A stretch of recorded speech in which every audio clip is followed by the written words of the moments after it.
তো নমস্কার বন্ধুরা, একটা নতুন এপিসোড নিয়ে আপনাদের সামনে এলাম। আজকের অ্যাকচুয়ালি কোনো ব্লগ নয়, আজকের কোনো কুকিং ব্লগ নয়, আজকের কোনো ট্রাভেল ব্লগ নয় বা এই ধরনের কিছুই নয়। একজন ভারতীয় হওয়ার জন্য আজকের দিনে দাঁড়িয়ে আমার এই ভিডিওটা করা। একই সাথে আমি যে একজন ভারতীয়, আহ, মানে নিজের মনের থেকে কিছু জায়গায় আমার মনে সংকোচ আছে কিছু জিনিস নিয়ে।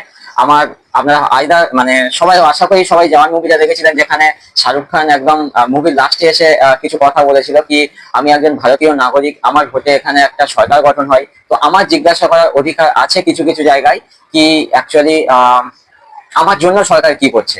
তো আমার মতো এখানে 150 কোটি ভারতীয়র জন্য আমাদের সরকার আজকের দিনে দাঁড়িয়ে আমাদের জন্য কি করছে, সেই জিনিসগুলো নিয়েই আমরা আজকে জাস্ট একটা কথা বলতে এসেছি। তো টাইটেল আর থাম্বনেল দেখে সবাই বুঝতে পেরে গেছো আশা করি আমি আজকে কি বিষয় নিয়ে কথা বলার জন্য ভিডিওটা করছি। তো তার আগে একটা ভিডিও আমি জাস্ট আপনাদেরকে দেখিয়ে দিই মেন ম্যাটারটা কি। আমরা সবাই জানি 19 তারিখে 19 এপ্রিল কাশ্মীরের পেহেলগাঁওতে কি হয়েছিল। তো আজকে জাস্ট সেই জিনিসটা নিয়েই আমি এই ভিডিওটা করছি। তো আশা করি সবাই ভিডিওটা দেখবে। এখানে আমি কিছু জিনিস নিয়ে আমার মনে কোশ্চেন এসছে, কিছু জিনিস নিয়ে আমার মনে প্রচন্ড রাগ রাগ হয়ে এসছে, কিছু জায়গায় ঘৃণারও সৃষ্টি হয়েছে। যা সেই জিনিসগুলোর এক্সপ্রেশন আমি সবার সাথে করতে চাই, শেয়ার করতে চাই, তার জন্য এই ভিডিওটা। তো প্রথম আমি যে ঘটনাটা ঘটেছিল তার কিছু ভিডিও আপনাদেরকে দেখিয়ে দিই, চলুন। তো বন্ধুরা, এই ঘটনা প্রবাহটা যদি আপনারা দেখেন তাহলে বুঝতে পারবেন অলরেডি এখানে অ্যাটাক হয়ে গেছে, মানে জঙ্গিহানা অলরেডি হয়ে গেছে। তারপরেও যে পরিস্থিতি, এখানে কোনো সিআরপিএফ জওয়ান বা কাশ্মীরের তরফ থেকে কোনো পুলিশের মানে এখানে কোনো দেখা পাওয়া যাচ্ছে না। তো লোকাল যারা কাশ্মীরি লোকজন আছে তারাই এসে এখানে উদ্ধার করছে বা যাদের ওপরে অ্যাটাক হয়েছে তাদের সঙ্গে কথা বলছে।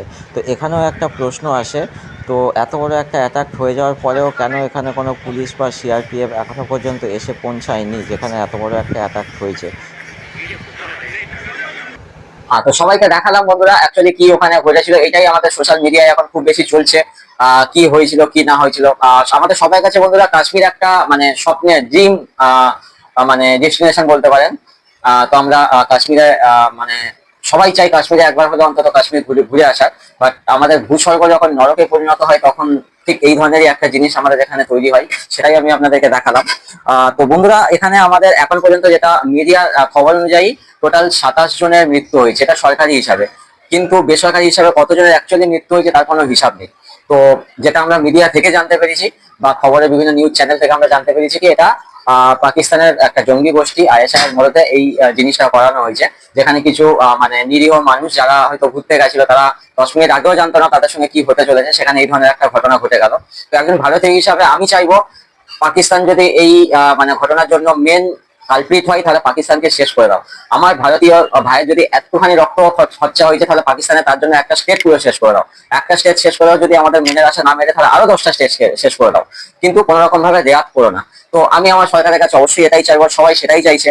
এখন আমাদের সরকারও সেটা বলেছে কি তাদেরকে শেষ করে দেওয়া হবে। তার সঙ্গে কিছু মানে সরকারি তরফে কিছু মানে ইনফরমেশন আমাদের কাছে দেওয়া হয়েছে, মানে আমাদের কাছে মানে মিডিয়া তরফে দেওয়া হয়েছে কি আমরা যেটা আমাদের ইন্ডিয়া আর পাকিস্তানের মধ্যে সিন্ধু জল চুক্তি ছিল, সেই জল চুক্তিটা বন্ধ করে দেওয়া হয়েছে। ওয়াঘা আঠারি সীমান্ত বন্ধ করে দেওয়া হয়েছে। পাকিস্তানিদের 48 ঘন্টার মধ্যে ফেরত যেতে বলা হয়েছে। আর বেশ এরকম এই ধরনের কিছু মানে নিয়ম বা বলতে পারেন কিছু মানে ইনফরমেশন অলরেডি আমাদের মিডিয়ার থ্রুতে আমরা পাচ্ছি, যেটা আমি আপনাদেরকে এখন আমার স্ক্রিনে দেখাচ্ছি। তো এই যে জিনিসগুলো করা হয়েছে, এটার পরেও কি আমরা ভারতীয় হিসাবে মানে সন্তুষ্ট হতে, যদি না হই তাহলে আমরা কিসে সন্তুষ্ট হব বা আমাদের অ্যাকচুয়াল চাহিদাটা কি আমাদের সরকারের তরফে। তো সেই জিনিসটা নিয়েই আমি আজকের এই ভিডিওটা বানাচ্ছি, কেউ স্কিপ করবে না বন্ধুরা, পুরো ভিডিওটা দেখো। আশা করি মানে আমার কথাতে হয়তো আপনাদের একটু হলেও মানে জিনিসগুলো আপনারা বোঝার চেষ্টা করবেন কি অ্যাকচুয়ালি আমি কি চাইছি। তো চলুন বন্ধুরা, কিছু জিনিস আমি আপনাদের স্ক্রিনে দেখিয়ে দিই। তো দেখুন বন্ধুরা, অ্যাকচুয়ালি সিন্ধু জল চুক্তিটা কি, পেহেলগাঁওতে জঙ্গি হামলার পর যে সিন্ধু জল চুক্তিটা বন্ধ করা হয়েছে, অ্যাকচুয়ালি আমরা অধিকাংশ ভারতীয়রা জানি না কি সিন্ধু জল চুক্তিটার মধ্যে কি আছে। তো আমি আপনাদের সঙ্গে জাস্ট সেই জিনিসটা শেয়ার করলাম কি সিন্ধু জল চুক্তিটা অ্যাকচুয়ালি কী, এবং সেটা বন্ধ করলে পাকিস্তানের জন্য বা ভারতের জন্য কি ইম্প্যাক্ট হতে পারে, সেই জিনিসটা আমি আপনাদের সামনে এখানে তুলে ধরলাম।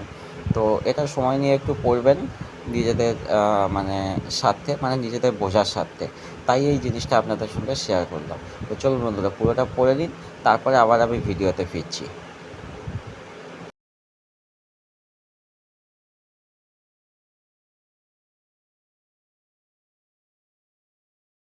তো এতক্ষণ দেখালাম বন্ধুরা কি মানে অ্যাকচুয়ালি ওখানে কি কি ঘটেছে বা কি কি হয়েছে, বা ইন্ডিয়ার থেকে কি কি পদক্ষেপ নেওয়া হয়েছে আমাদের সরকারের তরফে।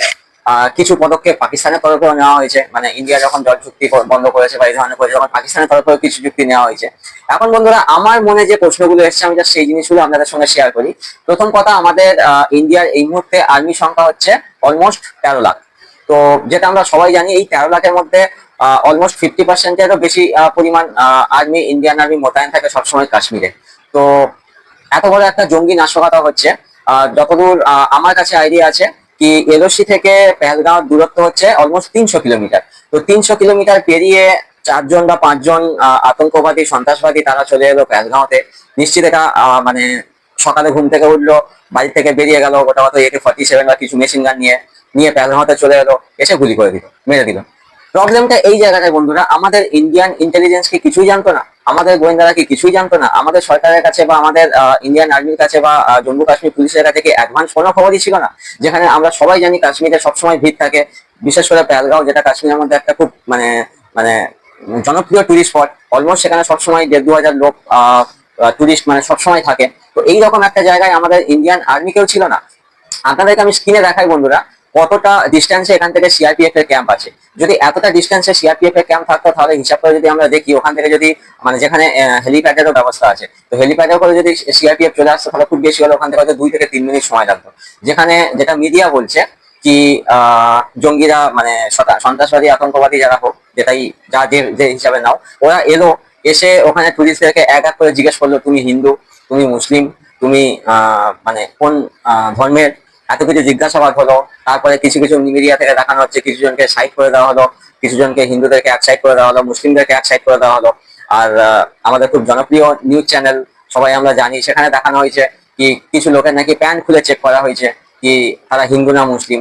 তারপরে গুলি চালানো হয়েছে। যতটা মিডিয়া থেকে আমরা জেনেছি কি 2 থেকে 3 মিনিটের মধ্যে প্রায় 50 রাউন্ড গুলি চলেছে। ঠিক আছে, তো এত যে ঘটনাটা ঘটেছে যে সময় নিয়ে, সেই সময়ের মধ্যে প্রথম কথা কোনো সেনাবাহিনী আসেনি। তার চাইতে বড় কথা হচ্ছে, এইরকম একটা জায়গায় কোনো নিরাপত্তা ছিল না, কোনো সেনা ছিল না, কোনো পুলিশ ছিল না। ঘটনা ঘটে যাওয়ার পরে অলমোস্ট আধা ঘন্টা থেকে 1 ঘন্টা পরে ওখানে সেনাবাহিনী এসেছে। তার আগে কাশ্মীরে যারা লোকাল ওখানকার, তারাই উদ্ধার কার্য করেছিল। তো এটা কেন? কিছু মিডিয়া থেকে দেখানো হয়েছে ইন্টেলিজেন্সের কাছে অলরেডি ইনফরমেশন ছিল। আমাদের মাননীয় প্রধানমন্ত্রীর 19 তারিখে ওখানে যাওয়ার প্রোগ্রাম ছিল, সেই প্রোগ্রামটাও ক্যান্সেল করা হয়েছিল ইন্টেলিজেন্সের খবর অনুসারে। তো যখন এই জিনিসগুলো হয়েছিল, তখন কেন ওখানে কোনো নিরাপত্তা রাখা হয়নি? তো কোনো না কোনো অ্যাঙ্গেল থেকে মনে হচ্ছে না এখানে আমাদের সরকারের থেকেও বিরাট বড় গাফিলতি আছে, বা কোনো অ্যাঙ্গেল থেকে মনে হচ্ছে না কি এই ঘটনাটা যতটা ঘটেছে, সেটার মধ্যে কোনো না কোনো একটা ঘটনায় কিছু একটা প্রবলেম দেখা দিচ্ছে, যেটা আমি একজন ভারতীয় হয়ে অবশ্যই এই জিনিসটা আমি কোশ্চেন করতে পারি বলে আশা করি। হতে পারে আমার সঙ্গে হয়তো অনেকে একমত নয়, হতে পারে আবার অনেকে একমত, কিন্তু এই জিনিসগুলো তো কোশ্চেন অবশ্যই করে। সবচাইতে বড় প্রবলেম হচ্ছে, আমরা ইন্ডিয়ান যতটা মানুষ আছি, যেটা অনেক জায়গায় এই ধরনের বিভিন্ন জিনিস নিয়ে ট্রোল হয়, মিম তৈরি হয়, কি ইন্ডিয়ান যত মানে সিভিল সিটিজেন আছে, তারা সবাই যদি একসঙ্গে ল্যাট্রিন করে, পাকিস্তানে নাকি বন্যা বইয়ে যায়। তাহলে প্রতিবারে কেন পাকিস্তান এসে আমাদেরকে মেরে দিয়ে চলে যায়? আর তারপরে আমরা সরকারি তরফে, রাষ্ট্রমন্ত্রকের তরফে, নিরাপত্তা মন্ত্রকের তরফে শুধু পাই একটাই আশ্বাস, কি কাউকে রেয়াত করা হবে না, আমরা দেখে নেবো, ইঞ্চিতে ইঞ্চিতে জমি, মানে এই ধরনের সব ডায়লগ বাজি শুনি। 56 ইঞ্চির ছাতি, কিন্তু দিনের শেষে গিয়ে 56 ইঞ্চির ছাতিকেও মেরে দিয়ে বেরিয়ে যায় পাকিস্তানের মতো একটা ছোট দেশ। কেন এটা বারবার হয়? আলটিমেটলি সাফার করতে হয় আমাদের সাধারণ মানুষের। কোনোদিন আমরা শুনেছি কোনো জঙ্গি অ্যাটাক হয়েছে, কোনো নেতা মন্ত্রী মারা গেছে, বা কোনো ডিফেন্সে বিরাট বড় ঘটনা ঘটেছে? পার্লামেন্টে একবার মানে হয়েছিল, সেটাও বিজেপির সময় হয়েছিল। আমি কোনো রাজনৈতিক মানে এই জায়গাটায় আমি যাচ্ছি না, কোনো রাজনৈতিক প্রথমে আমি জানি যে আমি কোনো পলিটিক্যাল সাপোর্টার নই, বাট একজন সাধারণ মানুষ হিসাবে, একজন সাধারণ ভারতীয় হিসাবে, যখন আমার সাধারণ একজন ভারতীয় মারা যায়, তখন এই প্রশ্নগুলো আমার মনেও আসতে পারে। হতে পারে ওই দিন ওই জায়গাটায় আমি থাকতে পারতাম, আপনি থাকতে পারতেন, তাহলে এই হিংসার বলিটা আমরা হতে পারতাম। আমার যেটা মনে হয় এই মুহূর্তে, যেটা অ্যাকচুয়াল ঘটনা ঘটেছে, তার জন্য যদি পাকিস্তান দায়ী হয়, তাহলে আমরা মানে অ্যাজ এন ইন্ডিয়ান সিটিজেন আমরা চাইবো পাকিস্তানের উপর থেকে প্রতিশোধ তুলতে। তা না করে আমরা এখানে কি একটা ন্যারেটিভ তৈরি করা হচ্ছে কি বেছে বেছে মুসলিমদের মারা হয়েছে, কিন্তু ওখানে মুসলিমরাও মানে যে মানুষগুলো মারা গেছে তার মধ্যে মুসলিমও ছিল। তাহলে কোনো অ্যাঙ্গেল থেকে মনে হচ্ছে না কি এটা এমন একটা ন্যারেটিভ তৈরি হচ্ছে, যেটা আমাদের দেশে হিন্দু মুসলিমের মধ্যে বিভেদ তৈরি করার চেষ্টা করা হচ্ছে। এখানে পাকিস্তান যেন কোনো কিছুতেই নেই, শুধুমাত্র আমরা আশ্বাস পাচ্ছি কোনো কিছু রেওয়াজ করা হবে না, পাকিস্তানকে উচিত জবাব দেওয়া হবে। আমরা লাস্ট আপনাদেরকে স্ক্রিনে আমি দেখাচ্ছি 1990 সাল থেকে আজকে 2025 সাল পর্যন্ত কতবার ইন্ডিয়াতে পাকিস্তানিরা অ্যাটাক করেছে, এবং তার এগেনস্টে আমরা কি করতে পেরেছি। যদি আমরা ওদেরকে উচিত জবাব দিতাম, তাহলে কি ওরা এতবার আমাদেরকে অ্যাটাক করার সাহস পেতো? না অ্যাকচুয়ালি ওরা কি অ্যাটাক করছে, না এটা অন্য কিছু এর মধ্যে ব্যাপার স্যাপার আছে? এখন এই প্রশ্নগুলো শুধু আমি নয়, আমার মতো ইন্ডিয়ান সিটিজেনশিপ অনেকেরই হয়তো মনে এই প্রশ্নগুলো আসছে। আমি জানি না আজকে হয়তো আমি কোনো ফেমাস ইউটিউবার নই, হয়তো ফেমাস ইউটিউবার বলে আমার ভিডিও ভাইরাল হলে কালকে হয়তো আমাকে দেশদ্রোহী বলা হবে, but as an Indian citizen এই কোশ্চেন গুলো করার অধিকার মনে হয় আমার আছে। আর এই প্রশ্নগুলো আমি আপনাদের থ্রু দিয়েও করতে চাই। মিডিয়া, এক একটা মিডিয়া এক এক রকম দেখাচ্ছে। কোনো মিডিয়া বলছে হিন্দু মুসলিম প্রশ্ন করা হয়েছিল, কোনো মিডিয়া বলছে 2-3 মিনিটের মধ্যে 50 রাউন্ড গুলি চালানো হয়েছিল, কোনো মিডিয়া বলছে মানে প্যান্ট খুলে চেক করা হয়েছে। এতগুলো জিনিস করার জন্য যে পরিমাণ সময় ওরা পেয়েছিল, সেই পরিমাণ সময়ের মধ্যে 2-3 মিনিটে 50 রাউন্ড গুলি চালানো কখনোই পসিবল হয় না। তো কোনো অ্যাঙ্গেল থেকে মনে হচ্ছে না মিডিয়াও স্ক্রিপ্টেড নিউজ আমাদের সামনে পরিবেশন করছে জাস্ট টিআরপি বাড়ানোর জন্য? মানে এই প্রশ্নগুলো কন্টিনিউ, মানে আমার যবে থেকে ঘটনাটা ঘটেছে তবে থেকেই আসছে। লাস্ট টাইম আমি দেখেছিলাম পুলওয়ামা অ্যাটাকের সময়, যে টাইমে মানে ইন্ডিয়ার একটা বিগেস্ট আর্মি মাইগ্রেশন চলছিল, এবং সেই মাইগ্রেশনে ইন্ডিয়ান আর্মি অ্যাপ্লাই করেছিল তারা আকাশপথে মাইগ্রেট হবে, কিন্তু তাদেরকে আকাশপথের পারমিশন দেওয়া হয়নি। দ্বিতীয় কথা হচ্ছে যখন যে মানে ইন্ডিয়ান আর্মি আমাদের ইন্ডিয়াকে সুরক্ষিত করার জন্য তারা নিজেদের জীবন বলিদান করে, তাদেরই জন্য কোনো সুরক্ষা নেই। তারা যখন মাইগ্রেট হচ্ছে, তারা যখন একটা অ্যাপিল করেছিল সেই অ্যাপিলটা তাদের গ্রান্টেড করা হয়নি, তাদেরকে নর্মাল বাসে করে মাইগ্রেট করা হচ্ছিল। ইভেন যে বাসটাও দেওয়া হয়েছিল সেই বাসটাও মানে মানে বুলেট প্রুফ নয়। আমি রিসেন্টলি আমার অফিসের সামনে একটা এরিয়াতে দেখলাম জাস্ট একটা 3 স্টার গাড়ি পাস হচ্ছিল বলে রাস্তা থেকে একটা মাছি বলতেও দেওয়া হয়নি, সমস্ত গাড়ি ফাড়ি সব বন্ধ করে রাস্তাটা পুরো ক্লিয়ার করে দেওয়া হয়েছিল। তাহলে যে ইন্ডিয়ান আর্মিরা যাচ্ছিল, তাদের যে কনভয়টা যাচ্ছিল, সেই কনভয় একটা গাড়ি ঢুকে গেছিল 400 কেজি RDX নিয়ে, কিভাবে? গাড়িটা কি চেক করা হয়নি? আর যদি চেক করা হয়েছিল তাহলে গাড়িটা পাস হলো কিভাবে? একটা এত বড় ইন্ডিয়ান আর্মির কনভয় যাচ্ছিল, এবং যারা হচ্ছে মাইগ্রেট হচ্ছিল, যারা হচ্ছে নিরস্ত্র ছিল, তাদের কাছে মানে কোনো অস্ত্র ছিল না, তাহলে তাদের নিরাপত্তা সেখানে দেওয়া হয়নি কেন? তখন আমরা সাধারণ মানুষ এই প্রশ্নগুলো তুলেছিলাম, তার উত্তর আজকেও আমরা পাইনি। মাঝখান থেকে 35 জন মানে আমাদের ইন্ডিয়ান জওয়ান তাদের প্রাণ বলিদান দিয়েছিল। আজকে ডেটে দাঁড়িয়ে সরকারি হিসাবে 27 জন টুরিস্ট ওখানে মারা গিয়েছে, মেবি তার মধ্যে হিন্দু অবভিয়াসলি বেশি। আর আমাদের দেশে যে ন্যারেটিভটা তৈরি করা হচ্ছে কন্টিনিউয়াসলি হিন্দু মুসলিম হিন্দু মুসলিম, যে দেশে একটা সিম্পল লজিক, আমি যদি সংখ্যায় কম থাকি তাহলে অবভিয়াসলি আমি কারোর উপরে যদি আঘাত করতে যাই আমাকে 10 বার ভাবতে হয়, কারণ কি আমি সংখ্যায় কম। আমাদের মানে ইন্ডিয়াতে মাত্র 13% মুসলিম। তো আমার কোনো অ্যাঙ্গেল থেকে মনে হয় না কি মুসলিমরা, হ্যাঁ মুসলিমরা যদি অ্যাগ্রেসিভ হয় দ্যাট ইজ ডিফারেন্ট ম্যাটার, মুসলিমরা আতঙ্কবাদী হয় দ্যাট ইজ ডিফারেন্ট ম্যাটার। তার মানে এই নয় কি মুসলিমরাই আতঙ্ক ছড়াচ্ছে। যদি আতঙ্ক এখানে কেউ ছড়াচ্ছে, যদি যে রিপোর্টটা আমাদের কাছে এসেছে সেটা হচ্ছে পাকিস্তানি জঙ্গি গোষ্ঠী আতঙ্ক ছড়িয়েছে, তাহলে আমরা ইন্ডিয়ান হয়ে ইন্ডিয়ার মধ্যে কেন হিন্দু মুসলিম করে লাফাচ্ছি? কেন শুধুমাত্র মুসলিমদের উপরে দোষারোপ করছি যারা কিনা ইন্ডিয়ান? কেন পাকিস্তানের উপরে দোষারোপ করছি না? কেন আমরা সরকারের উপরে এই কোশ্চেন গুলো করছি না? এখনো কেন পাকিস্তানের উপরে আমরা কোনো অ্যাটাক করিনি? এখনো কেন পাকিস্তানের এগেনস্টে আমরা কোনো স্টেপ নিইনি? একটাই স্টেপ নেওয়া হয়েছে, সিন্ধুর জল বন্ধ করে দেওয়া হয়েছে। আপনি কোনোদিন গিয়ে কি দেখছি কি সিন্ধুর জলটা অ্যাকচুয়ালি বন্ধ করা হয়েছে কি হয়নি? ওয়াঘা সীমান্ত বর্ডার বন্ধ করে দেওয়া হয়েছে, 48 ঘন্টার মধ্যে পাকিস্তানিদেরকে চলে যেতে বলা হয়েছে। এটার মধ্যে অ্যাকচুয়ালি আমরা যেটা চাইছি কি রিভেঞ্জটা কোথায়? আর যদি সলিড রিভেঞ্জ হয় তাহলে বারবার কেন ওরা সাহস পায় আমাদের উপরে অ্যাটাক করার? আমরা আজকে মানে বিশ্বের সবচেয়ে উন্নয়নশীল দেশ হিসেবে ভারত নাকি সবার উপরে এখন আসে, তাহলে একটা পাকিস্তানের মতো ছোট দেশ আমরা সবসময় তাদেরকে নিয়ে হেয় করি, তারা নাকি ভিখিরি হয়ে গেছে, তাদের দেশে নাকি আটা পাওয়া যায় না, তাদের দেশে পেঁয়াজ পাওয়া যায় না, তাদের মানুষরা না খেতে পেয়ে মরে যায়, অথচ তারা ইন্ডিয়াকে যখন অ্যাটাক করার সময় আসে তখন তাদের কাছে সবকিছু থাকে। আর ইন্ডিয়াকে অ্যাটাক করে 300 কিলোমিটার দূর থেকে 4 জন বা 5 জন জঙ্গি তারা ঢুকে পড়লো পেহেলগাঁওতে, এসে আমাদের ইন্ডিয়ান টুরিস্টদেরকে মেরেও দিল। মেরে দেওয়ার পরে তারা আবার ছেড়ে বেরিয়েও চলে গেল। আমরা তাদের ছবি আপনাদের সামনে দেখাই, এই হচ্ছে 4 জন মানে মানুষ যারা হচ্ছে এত বড় একটা দুর্ঘটনা ঘটিয়ে তারা চলেও গেছে। আমরা এখনো পর্যন্ত তাদের শুধু ছবি দেখতে পাচ্ছি, তাদেরকে আমরা আমাদের সামনে পাইনি। হয়তো মানে ইন্ডিয়ান সিটিজেন হিসেবে সামনে আসলে ওদের বাঁচার জন্য হয়তো 2 মিনিটও সময় লাগবে না, কিন্তু তাও আমরা সেটা পাই না। আমরা খালি প্রতিশ্রুতি পাই, নেতা মানেই প্রতিশ্রুতি। তাহলে আমরা যে ভোট দিয়ে আজকে সরকার গঠন করছি আমাদের নিরাপত্তার সাথে, আমাদের স্বার্থটা কোথায়? কিছুই নেই আমাদের স্বার্থ। আজকের ডেটে দাঁড়িয়ে বন্ধুরা এত মানুষের মৃত্যু হয়ে গেল, আজকের ডেটে দাঁড়িয়ে আমাদের ইন্ডিয়ার উপরে বারবার অ্যাটাক করছে, অথচ আমরা শুধু প্রতিশ্রুতি পাচ্ছি, কিছুক্ষণের জন্য দেশপ্রেম পাচ্ছি। শুধুমাত্র কি এটা তাহলে মানে লাশের উপরে ভোটের রাজনীতি? না অ্যাকচুয়ালি সরকার আমাদের জন্য চিন্তা করে, আমাদের জন্য ভাবে, আমাদের মতো সাধারণ মানুষের জন্য ভাবে? প্রশ্নগুলো তো আমার মনে তো এসছে, আপনাদের মনেও আশা করি আসতে বাধ্য। চলুন আপনাদেরকে আরো কিছু প্রতিবেদন দেখাই।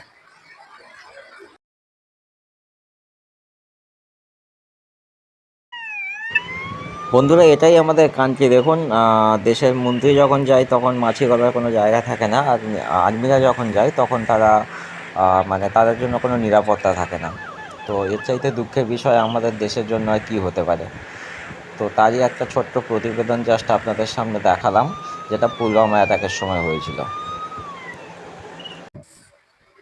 তো বন্ধুরা দেখলেন আপনাদের কিছু প্রতিবেদন, তার সঙ্গে আপনাদেরকে কিছু ইনফরমেশন আমি দিয়ে দিই।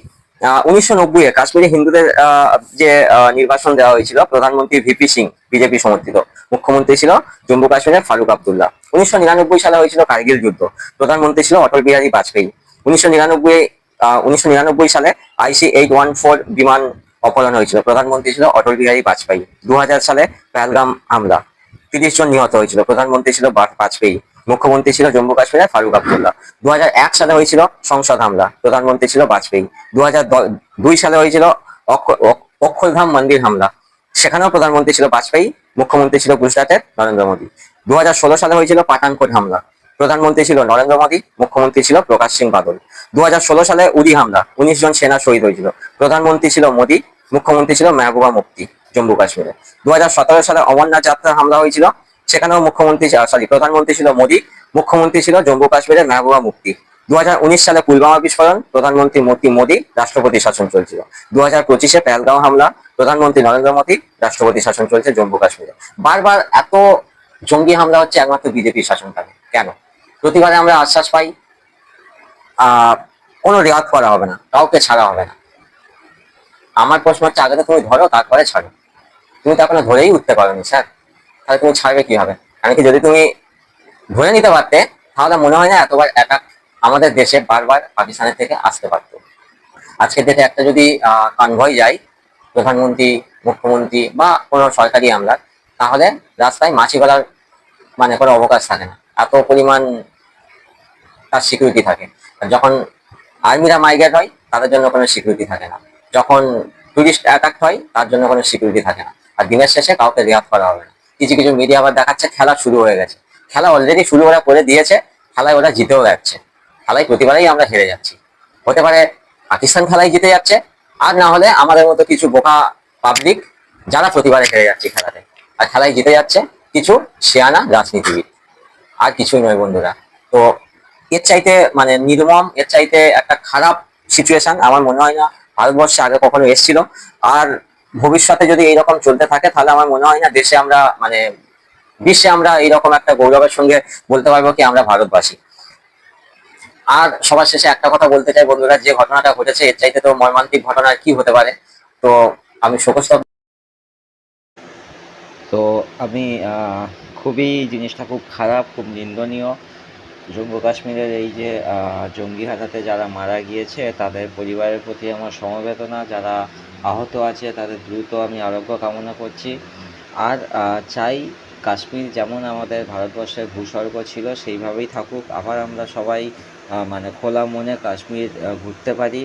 আর আমাদের দেশের মধ্যে সবার কাছে আমার একটাই আবেদন, নিজেদের দেশের মধ্যে নিজেদের, আমরা সবাই ভারতীয়, এটাই সবার আগে কি আমরা সবাই ভারতীয়। এখানে কোনো হিন্দু নেই, মুসলিম নেই, আলাদা করে কোনো ধর্ম বিভেদ সৃষ্টি করে নিজেদের মধ্যে হানাহানি না করে নিজেদের মধ্যে ইউনিটিটা মেনটেন করে রাখুন। এছাড়া আলাদা করে আমার এখানে বলার কিছুই নেই। আর নিজের যেটা অধিকার সেটা মানে নিজে বুঝে নিন সরকারের কাছ থেকে। আর সবচাইতে বড় যেটা কথা কি, আমরা ভোট দিয়ে যদি সরকার তৈরি করছি, তাহলে আমাদের নিরাপত্তা বা আমাদের ভালো মন্দ দেখার দায়িত্ব সরকারের। তো সেই প্রশ্নটা তুলতে শিখুন। আজকের ভিডিওটাতে আমি কাউকে বলবো না কি লাইক করো, শেয়ার করো, সাবস্ক্রাইব করো।